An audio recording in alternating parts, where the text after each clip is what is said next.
২৬-এর বিধানসভা ভোট আসতে দেরি এখনো একটা বছর। গোটা রাজ্য জুড়ে তৃণমূল সুপ্রিমোর নির্দেশে শুরু হয়েছে বাড়ি বাড়ি পৌঁছে ভুতুরে ভোটার লিস্ট খতিয়ে দেখার পালা। সে মতো বৃহস্পতিবার কুলটির ৬০ নম্বর ওয়ার্ডে ভোটার তালিকা খতিয়ে দেখতে এলেন মেয়র পরিষদের সদস্য ইন্দ্রাণী মিশ্র। এদিন তিনি ওয়ার্ডের বিভিন্ন বুথের ভোটার তালিকা খতিয়ে দেখলেন। এ বিষয়ে আসানসোল পৌর নিগমের মেয়র পরিষদের সদস্য ইন্দ্রাণী মিশ্র বলেন যে রাজ্যের মুখ্যমন্ত্রীর নির্দেশে রাজ্য জুড়ে এই কর্মসূচি করা হচ্ছে। সে মতো কুলটিতেও ভোটার তালিকা খতিয়ে দেখা হচ্ছে। সেখানেও একাধিক ভুয়ো ভোটারের সন্ধান পাওয়া যাচ্ছে, যাদেরকে কেউ চেনেন না।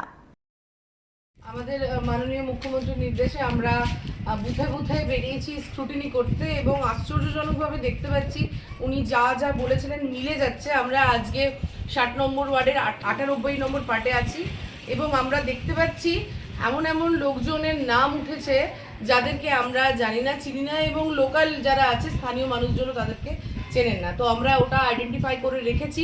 প্রত্যেকটা বুথেই আমাদের কিছু কিছু এরকম অজানা অচেনা মানুষ হঠাৎ করে চলে এসেছে, এরকম আসছে। আমরা সেটা ভেরিফাই করছি। আমরা পরবর্তীকালে যা যা ব্যবস্থা নেব।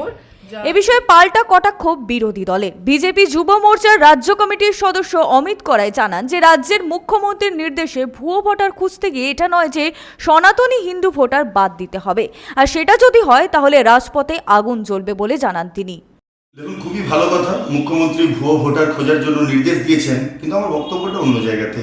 ভুয়ো ভোটার মানে এটা যেন না হয় যে সনাতনী হিন্দু ভোটারদের বেছে বেছে আপনি বাদ দিয়ে দেবেন, আর বাংলাদেশ থেকে আসা রোহিঙ্গারা, মুসলমানরা, এদেরকে আপনারা সম্পদ বানিয়ে, তৃণমূল পার্টির সম্পদ বানিয়ে ভোটার লিস্টে বেশ উজ্জ্বল স্বর্ণাক্ষরে ওদের নাম লিখে রাখবেন যে ওদের ভোটেই আপনারা জিতছেন। এটা যেন না হয়। এটা যদি হয়, আমাদের স্ক্রুটিনির কাজ শুরু হচ্ছে, আমরা কিন্তু থেমে থাকবো না। রাজপথে কিন্তু এর আমরা প্রতিবাদ করব। আগুন চলে যাবে রাজপথে, ওইভাবে হতে পারে না। একটা সনাতনী হিন্দু ভোটারকে আপনি বাদ দিয়ে দেবেন আর রোহিঙ্গা ভোটারকে আপনি রেখে দেবেন ভোটার লিস্টের মধ্যে, বাংলাদেশি ভোটারকে রেখে দেবেন, কেননা ওদের ভোটে আপনি জিতছেন। এটা হতে পারে না। আমরা রাজভবন অবধি যাবো, যেখানে যাওয়ার প্রয়োজন সেখানে যাব। রাজপথে খুব সুদৃঢ় আন্দোলন হবে এর বিরুদ্ধে, যদি একটাও সনাতনী হিন্দু ভোটার বাদ হয়। বান্টি খান, 99 নিউজ বাংলা, কুলটি।